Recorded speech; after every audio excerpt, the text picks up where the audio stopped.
Ya, terkait demo nih Kang, ada dalangnya atau ada yang menunggangi? Kan waktu dulu juga demo itu kan pecah, itu kantor kaca-kaca di kantor pecah. Pendapat Kang Harus secara pribadi mungkin dengan rekan-rekan yang lain melihat tuntutan rakyat 17+8 ini bagaimana Kang? Ya menurut saya terlalu banyak itu tuntutannya. 17, Nepal terinspirasi dari Indonesia. Buktinya apa? Itu tadi gaya hidup, kemudian flexing rumahnya, apa segala macam. Nah, kalau di kawan-kawan Kang Harun nih, itu seperti apa sih para pejabat publik? Iya. Ini kalau disamain sama 98 kata saya nggak sama. Gitu. Ini mah miripnya yang terdekat kemarin, Undang-Undang Omnibus Law dan KPK. Oh. Gitu. Apa kira-kira tips dan trik buat rakyat melihat fenomena hari ini, Kang? Ya pertama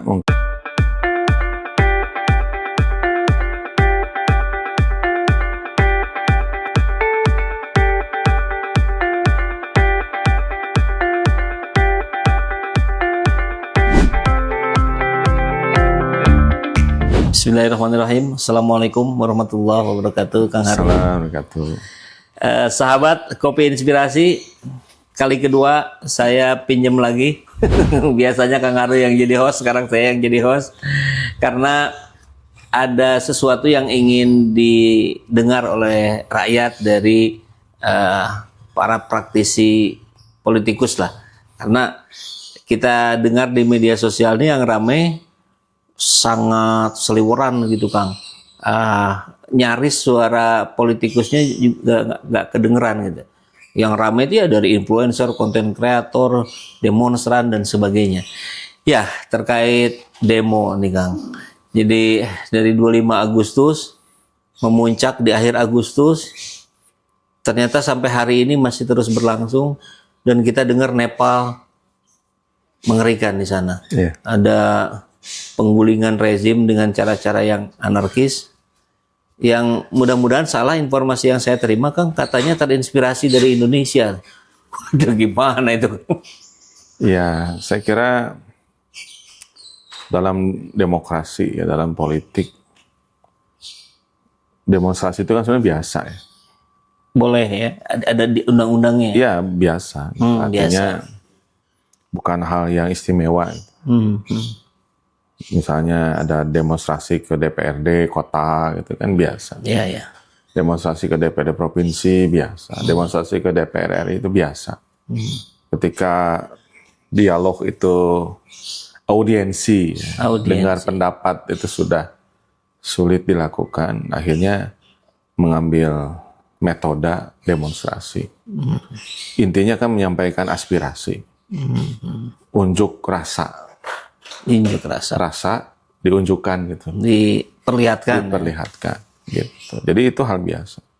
Dalam dunia demokrasi dilindungi oleh undang-undang, kebebasan berpendapat gitu kan.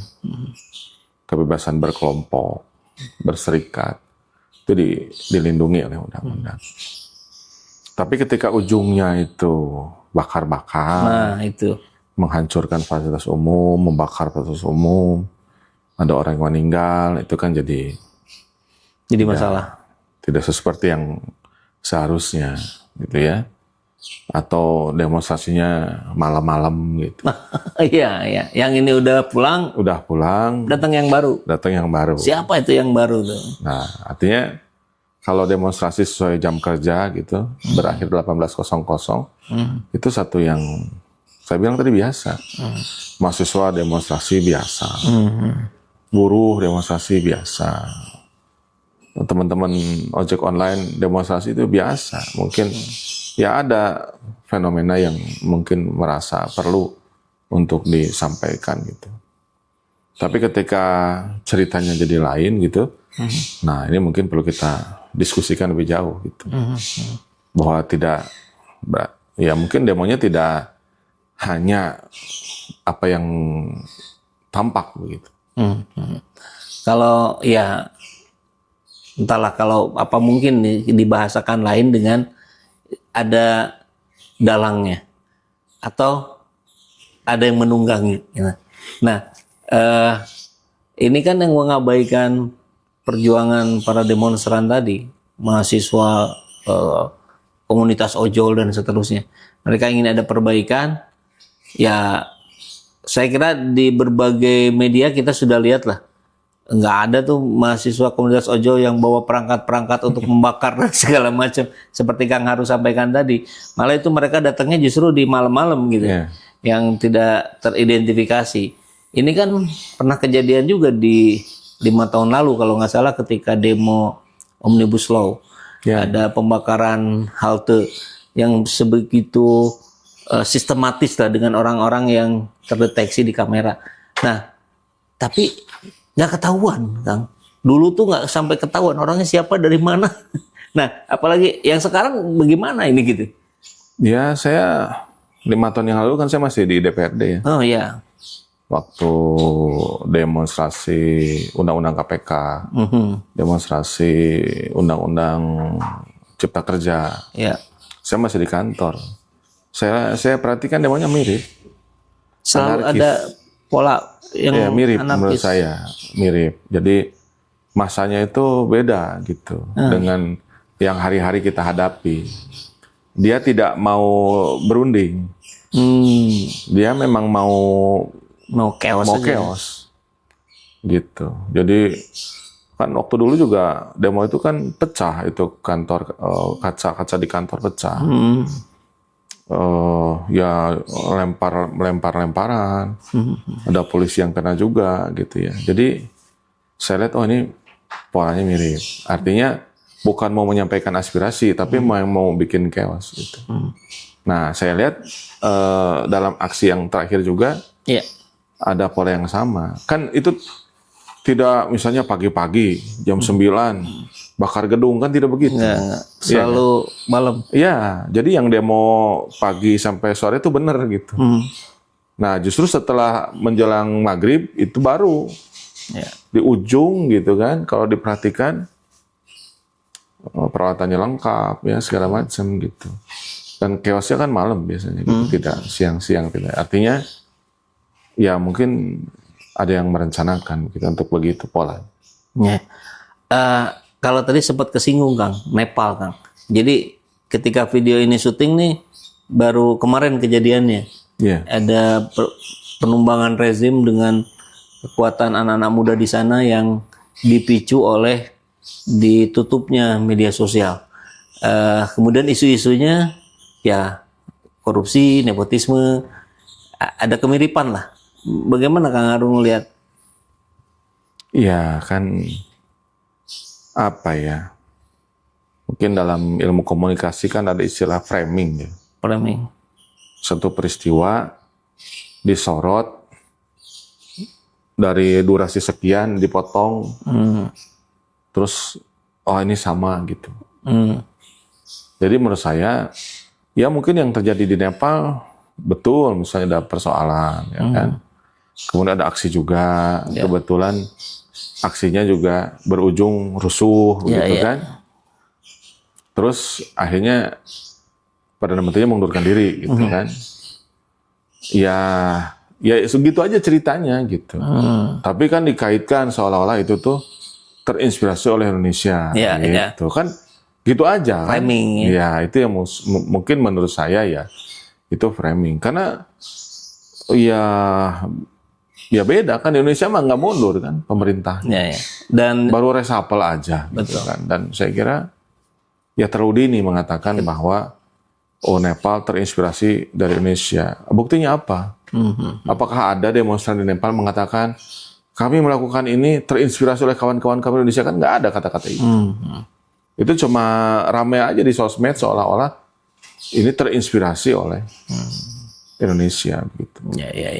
Jadi kekhawatiran itu harus ditepis gitu, karena di sini sih tidak ada desakan ke presiden untuk mundur. Desakannya untuk reformasi, kan reformasi DPR, reformasi Polri dan seterusnya. Justru ketika misalnya dihubung-hubungkan, saya jadi apa ya? Justru saya jadi bertanya ya. Oh berarti ada yang mungkin punya niat gitu. Karena dari awal sampai akhir kan demo kita nggak ada minta presiden mundur. Nggak ada. Ya, ya, ya. Ya kan? Semua tuntutan di 17.8 itu kan isinya kan tentang reformasi, birokrasi, tentang pejabat publik, ya kan, agar ya memperhatikan rakyat, Nah, tunjangannya jangan terlalu besar, gitu kan? Kan ke sana larinya. Terkait dengan kepolisian, tidak represif, kan gitu isinya kan? ya. Jangan sampai ada korban lagi, tentara kembali ke barak, kan begitu isinya kan? Jangan sampai ada apa jam malam dan sebagainya. Gitu. Nah, jadi saya kira itu ya. Jadi menurut saya jangan dikait-kaitkan lah gitu ya. Kalau ada netizen yang mengkait-kaitkan itu hak dia lah ya mengkaitkan. Cuma kita jangan seolah-olah jadi itu yang betul. Terbawa. Gitu. Terbawa. Oke. Tapi menarik Kang Aru ketika bicara pejabat publik. Pejabat publik kan termasuk yang disorot kemarin, terutama dari kalangan DPR gitu. Iya. Yang dianggap nirempati, kurang simpati, nirempati gitu. Dengan flexingnya apa segala macam. Oke, kita tahu lah kalau yang kejadian joget di gedung DPR itu tidak seperti yang ada di viral di grup-grup WhatsApp gitu. Ya, karena itu beda hari, beda cerita lah Ya, gitu. Karena cuma ada kan- sebelumnya ada nyanyi-nyanyi gitu ya. Iya. Penutup. Tapi terkait ini maksudnya Kang, terkait itu tadi gaya hidup, kemudian flexing rumahnya apa segala macam. Nah, kalau di kawan-kawan Kang Harun nih, itu seperti apa sih para pejabat publik? Iya, pertama joget DPR dulu ya. Itu kan pengumuman kenaikan tunjangan itu harinya berbeda. Beda hari. Gitu. Dengan acara DPR-nya joget. Gitu, beda hari.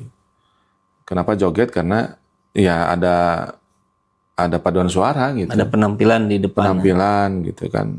Kemudian akhirnya mereka ya berekspresi gitu ya. Mungkin kalau rakyat tidak terlalu susah sih Nggak masalah. tidak jadi masalah. Kan zaman Pak Jokowi juga ketika habis upacara peringatan 17 Agustus kan ada nyanyi juga. Ya, ya. Kan para pejabat juga nyanyi juga di situ kan. Goyang juga semua kan.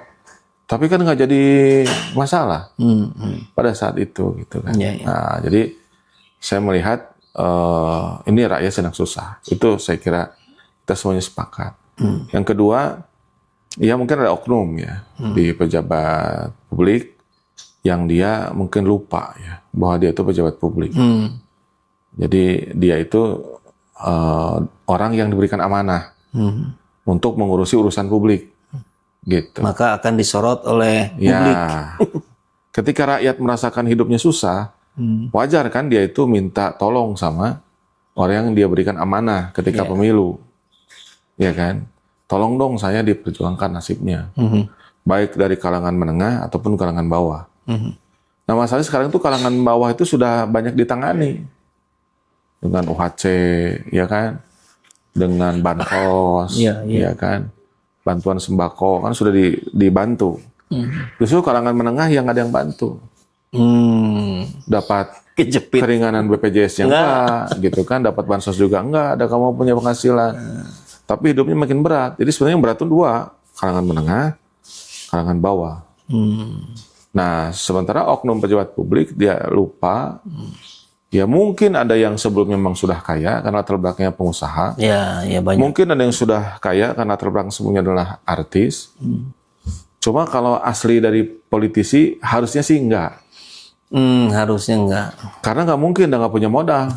Oke. Ya, dia politisi dari awal sampai akhir. Apalagi dari bawahnya, DPRD kota, DPRD provinsi, terus DPR RI. Mun menghargai mau benghar-benghar teuing gitu barangkali Kang ya. Ya, karena jadi pejabat publik itu ya hanya cukup aja lah Oke. aslinya itu. Karena mungkin tunjangannya besar, tapi yang minta juga banyak sebenarnya. Gitu. Nah, jadi kalau menurut saya pejabat publik itu nggak sempet lah sebenarnya mah. Nggak sempet. Gagayaan teh. Oh, untuk gagayaan. Nggak sempet dan nggak ada modalnya teh sebenarnya mah. Tapi kalau ya nggak tahu mungkin ada teknik-teknik tertentu meren gitu ya untuk oknum-oknum tertentu mah politisi, pejabat, publik, bukan pengusaha, bukan artis, Tapi melambung hartanya. hartanya berkembang dengan cepat, terus lupa gitu bahwa dia itu pejabat publik. Akhirnya ya bicaranya jadi sembarangan, jadi seolah-olah tidak peduli, menyakiti rakyat gitu kan. Nah itu sudah cukup terakumulasi, sehingga akhirnya seperti daun kering lah ibaratnya. Mudah Musim kemarau, daun kering yang mudah terbakar. dipercik sedikit aja nah. Jadi mungkin Kang Aru, saya jadi inget nih, mungkin bagusnya kalau masa-masa sekarang nih, ini dimunculin lagi nih unboxing rumahnya mantan Presiden PKS Pak Saihu. Itu walaupun nggak sengaja, itu kan kayaknya kesorot tuh. Oh ya ini nih pejabat ya. Ya.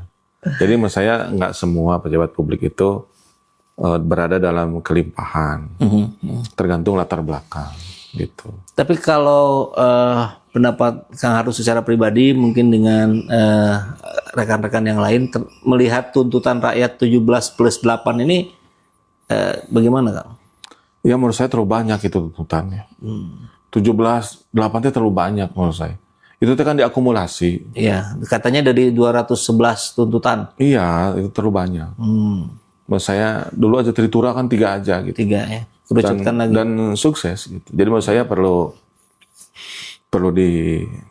dirapihkan lagi. Atau mungkin itu maksudnya simbolik Kang, 17 Agustus bulan Ya, gitu. 17/8. Oh, enggak, sekalian pakai 45. Nah, 45 Kan jadi kebanyakan. tambah banyak lagi. Iya, 17, 8, 45 nanti kan. Ya itu untuk menandai aja sih kalau menurut saya. Jadi menurut saya harus dibuat lebih sederhana. Ya, kemudian ya fokus. Boleh nggak itu disederhanakan oleh DPR? Maksudnya secara secara etik di dalam situasi yang seperti ini gitu. Kan desakan rakyat tuh masih ramai juga. Kemarin katanya kan Bang Dasko tuh udah menyampaikan memberhentikan tunjangan rumah, kemudian mengurangi beberapa apa gitu. Kemudian kan respon mahasiswa dan yang lain, wah itu mah baru 1-2 dari sekian banyak tuntutan kita katanya.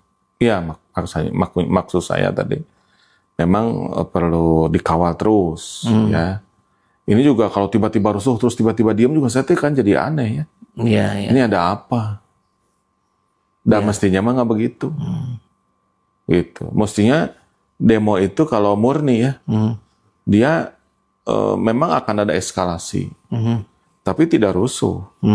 Tidak harus makan korban jiwa. Dan kemudian tidak tiba-tiba jadi berhenti. Grafiknya nggak terus gitu ya. Gitu. Kan harusnya dikawal dong.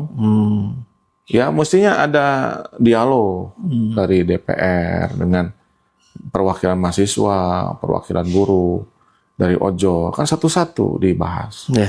Temanya gitu, dengan buruh apa.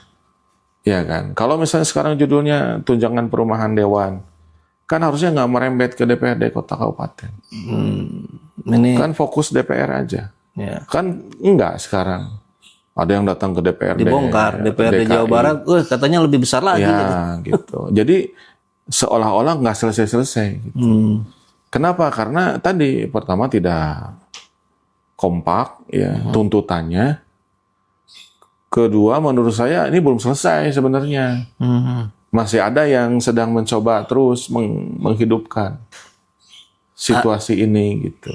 Dalam beberapa hari terakhir masih ada Kang di DPR itu dari Unpad, dari UI dan beberapa kampus lain yang menagih tuntutan itu. Nah, apakah itu bisa dikatakan bagian yang unjuk rasa benarnya, kemudian yang penunggang gelapnya ini yang harus diwaspadai atau? Ya, saya kira kalau teman-teman mahasiswa ya mekanismenya benar, ya, yang dituntutnya juga sesuatu yang bisa dilaksanakan, gitu kan? Saya kira ya itu tugas bersama supaya yang dikehendaki oleh rakyat, yang diwakili oleh para mahasiswa, oleh buruh, oleh teman-teman ojol, teman-teman buruh itu bisa satu-satu bisa disepakati, dilaksanakan untuk kebaikan Indonesia gitu, ya kan.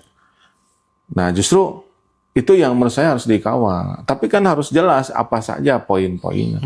Terus jangan kemana-mana gitu. Kalau kemana-mana, ini mah bukan mau cari penyelesaian, memang mau ribut aja gitu. Mau ribut tidak berkesudahan gitu. Nah ini harus diwaspadai gitu. Termasuk tadi kalau udah unjuk rasa di jalan siapa aja bisa ikut. Termasuk penumpang gelap juga bisa ikut. Iya, iya. Ini kan yang harus kita waspadai bersama-sama, jangan sampai ada yang punya agenda setting lain masuk ke sini gitu. Jadi nggak tahu apa-apa, kemudian yang penumpang gelap ini yang kemudian mengambil alih. Susah kalau gitu Kang, menjaga kemurnian gerakan di jalanan itu ya. Makanya memang harus ada konsolidasi sebelumnya, seperti reformasi, ya kan? Itu kan ada konsolidasi, tokohnya konsolidasi, mahasiswanya konsolidasi, semua unsur masyarakat berkonsolidasi. Makanya kan beda. Ini kalau disamain sama 98 kata saya nggak sama. Gitu. Ini mah miripnya yang terdekat kemarin, Undang-Undang Omnibus Law dan KPK. Oh. Gitu. Sama sebelumnya yang putusan MK tuh. Kayak mirip. Jadi tampaknya yang punya ceritanya masih sama produsernya. Oh gitu. Kang, kalau di ini mesti tetap kita bahas karena jadi perbincangan di publik. Persoalan tadi siapa sih dalang atau siapa sih penunggang gelapnya kan? Kalau di media tuh banyak istilahnya disebutnya geng Solo katanya. Yeah. Terus mungkin ada geng-geng yang lain. Nah walaupun apakah maksud saya pertanyaannya begini Kang, perlukah kita membahas siapa dalangnya ataukah kita fokusnya justru ke desakan ini saja bagaimana ini dipenuhi gitu? Ya pastilah ya, melihat sebuah fenomena kan pasti ingin tahu gitu kan, ini sebetulnya siapa aktornya. Gitu. Aktor kan nanti larinya ke skenario. Nanti dari skenario siapa penulis cerita. Ya kan? Dari penulis cerita kan mungkin ada sutradara. Nanti dari sutradara ada produser. Ya kan? Mungkin nanti ada investor. Jadi nggak pernah sebuah cerita demonstrasi itu sepi dari para aktor seperti membuat film. Pasti ada. Cuma kan istilahnya tadi udah kita sebut penumpang gelap. Kenapa disebut gelap nggak tahu. Ya kan? Kenapa disebut penumpang? Mungkin aslinya nggak gitu. Atau maksudnya gini mungkin Kang, dia punya cerita lain gitu. Perlu nggak intel dari polisi, intel dari TNI ini untuk mencari tahu? Saya kira nggak usah diajari ya.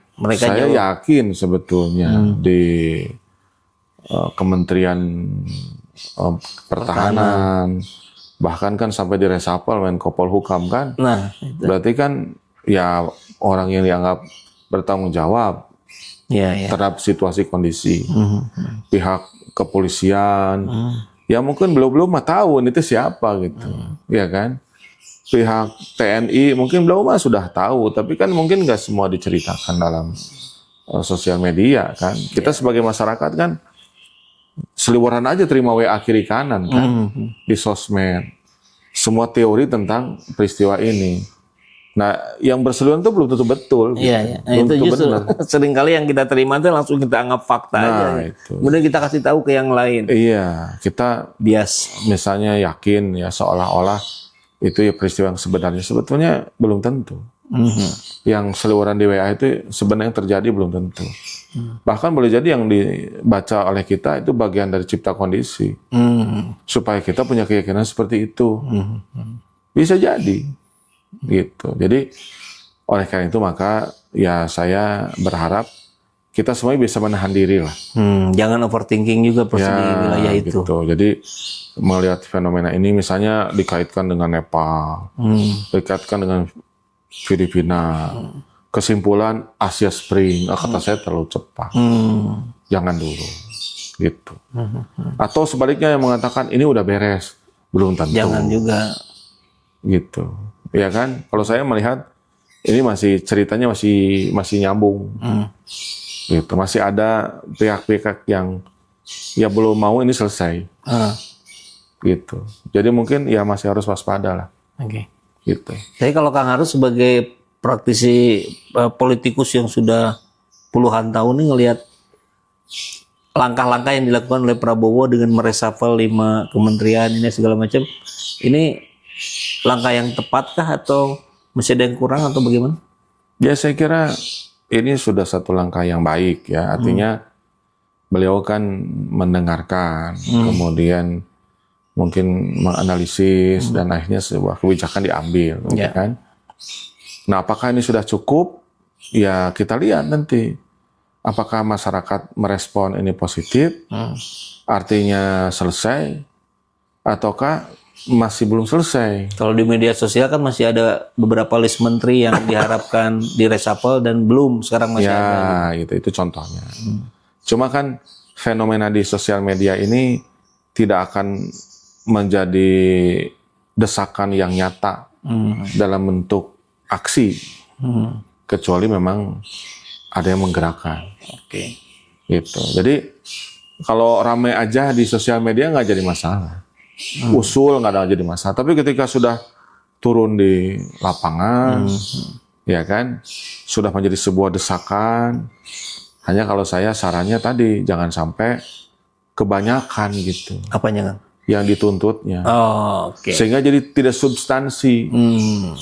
Sekalian ada juga ide-ide yang akhirnya mengaburkan yang benar-benar menjadi tuntutan para demonstran itu.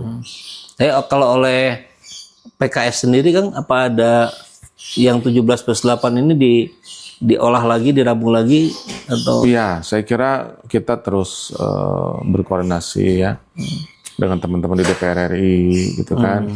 Kemarin juga Pak Sekjen sudah menyampaikan sikap PKS. Ya, ya.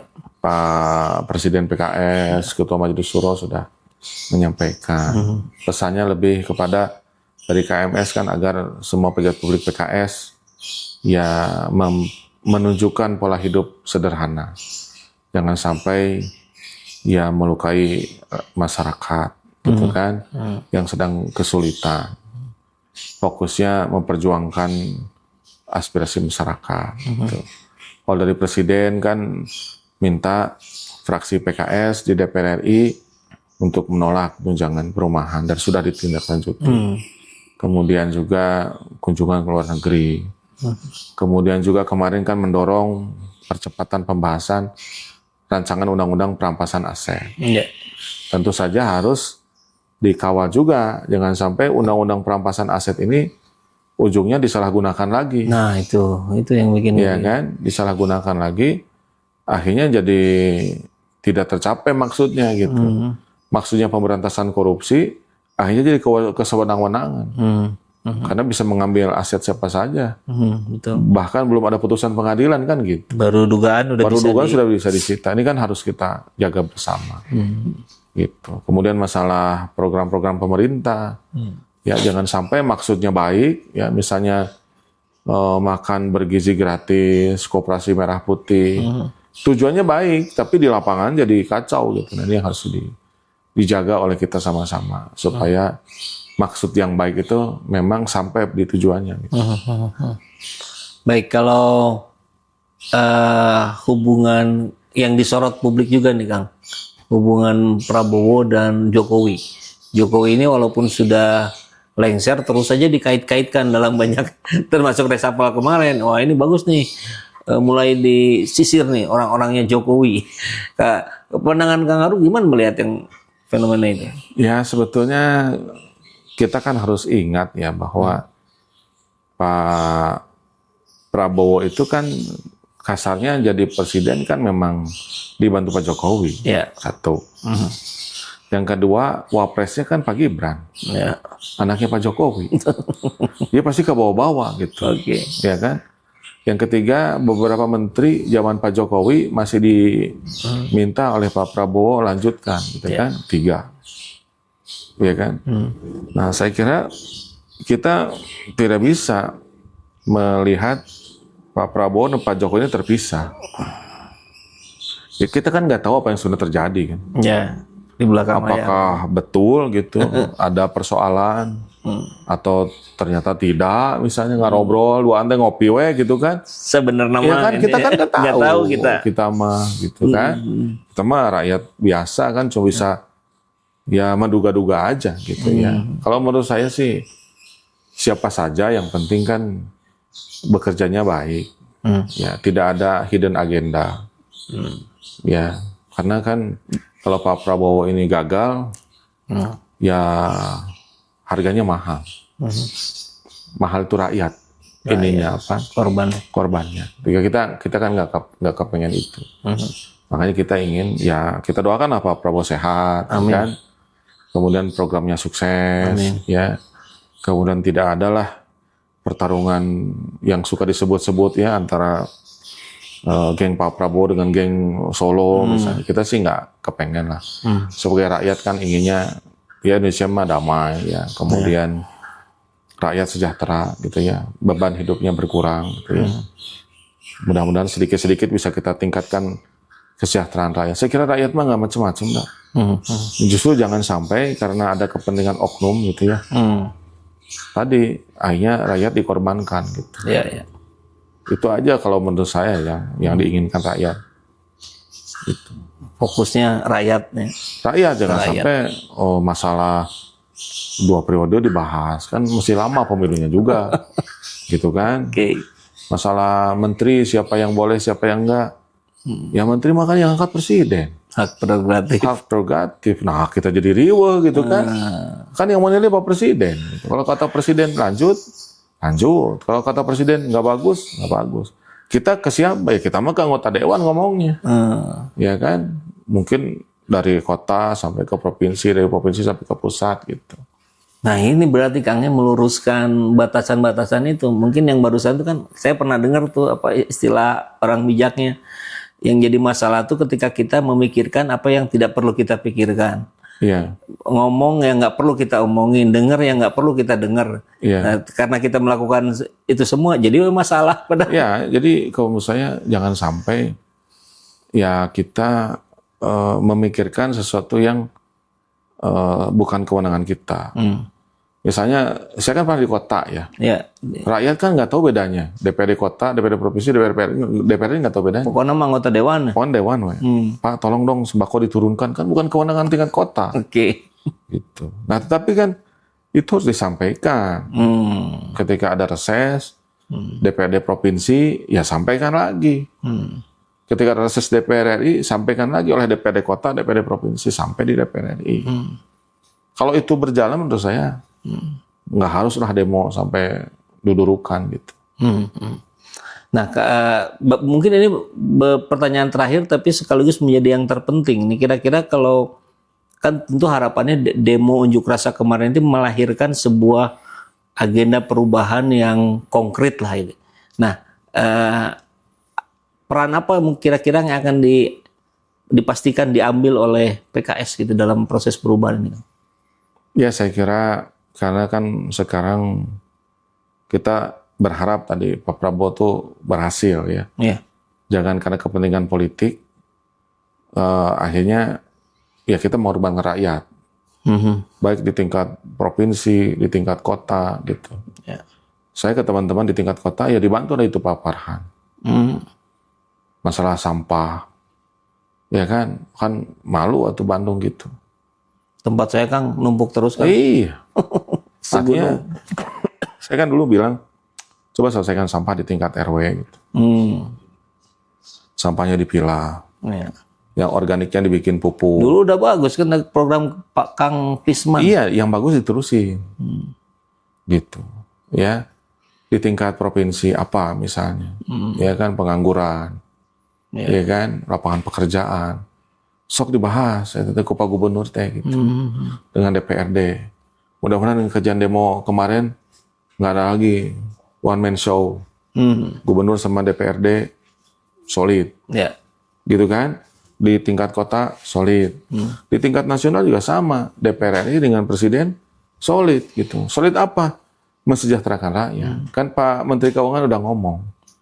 Saya punya pendapat berbeda dengan Ibu Menteri Keuangan sebelumnya, misalnya. Ini kan sudah, menurut saya ya itu yang diharapkan oleh rakyat. Jangan sampai fiskal menumpuk di Bank Indonesia. Harus diturunkan, dilepaskan sebagian supaya roda ekonomi berjalan. itu kan udah tanda-tanda bagus. Ya mungkin dalam pandangan Bu Menteri sebelumnya kas negara nggak boleh kosong, apapun yang terjadi. Apakah dengan meningkatkan pajak, ya kan? Apakah dengan efisiensi, gitu kan? Atau dengan ngutang? Atau dengan utang, pokoknya nggak boleh kosong fiskal. Itu pemahaman Ibu Menteri yang sudah berpengalaman selama 13 tahun jadi Menteri Keuangan. Ya. Nah sekarang Pak Menteri punya kebijakan lain, oh nggak bisa begitu. Justru kalau begitu fiskalnya bagus, tapi di bawah rakyat kan kering, tidak ada likuiditas, tidak ada pergerakan ekonomi, bahaya. Ya itu menurut saya, oh berarti mau ada perbaikan, mau ada perubahan, jadi ada optimisme lah. Ya. Jadi saya kira ya mudah-mudahan lah. Ini kan masalahnya banyak ya. Iya. Tuntutannya sudah banyak gitu kan. Masalahnya banyak. Jadi ya mudah-mudahan satu-satu lah bisa diselesaikan. Mungkin Kang Aru, ini apa ya, kata-kata terakhir nih buat penutup kita, buat rakyat lah, buat kita semua.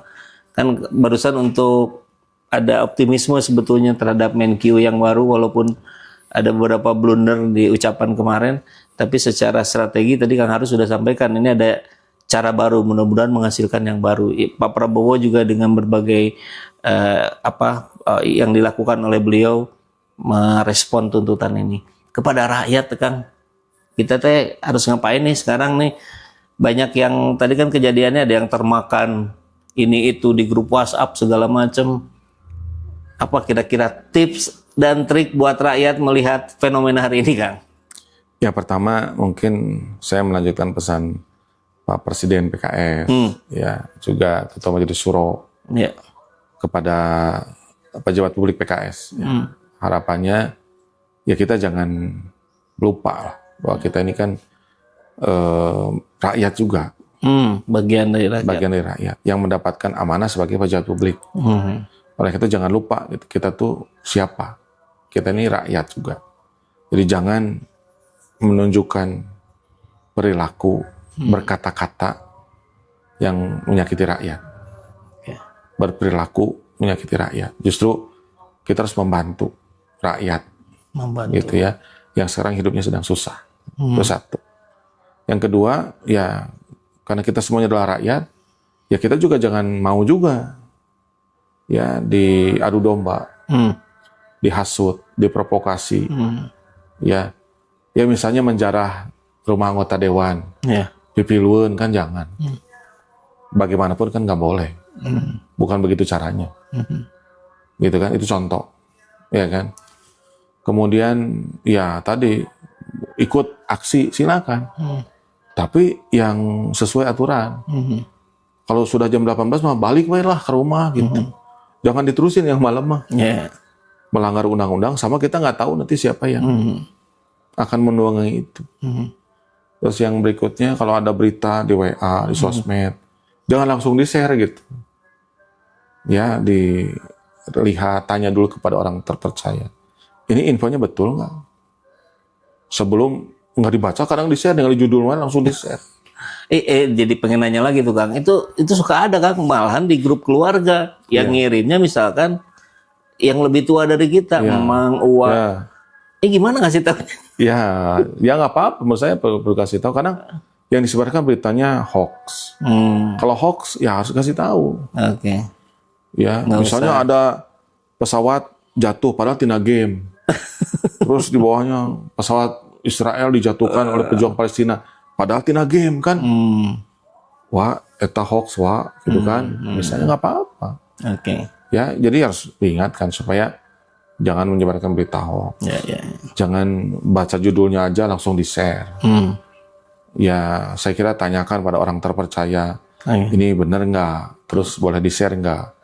Gitu ya, kalau kita nggak tahu ya. Supaya ya jangan sampai kita tidak sadar jadi bagian dari provokator.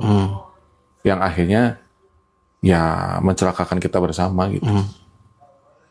Begitu kan? Alhamdulillah lengkap ini, kita sudah bicara untuk Pak Presiden, untuk Pak Menteri, untuk Pak DPR, sampai untuk bapak-bapak kita semua rakyat jelata hari ini. Ada tips and trick dari Kang. Obrolan rakyat ya. Obrolan rakyat, ngopi di warung rakyat ya, dengan kopi inspirasi, mudah-mudahan menginspirasi sahabat semua untuk menjadi lebih baik ke depannya Amin. dalam berbagai hal. Hatur nuhun Kang Aru. Sami. Assalamualaikum warahmatullahi wabarakatuh. Salam. Alhamdulillah.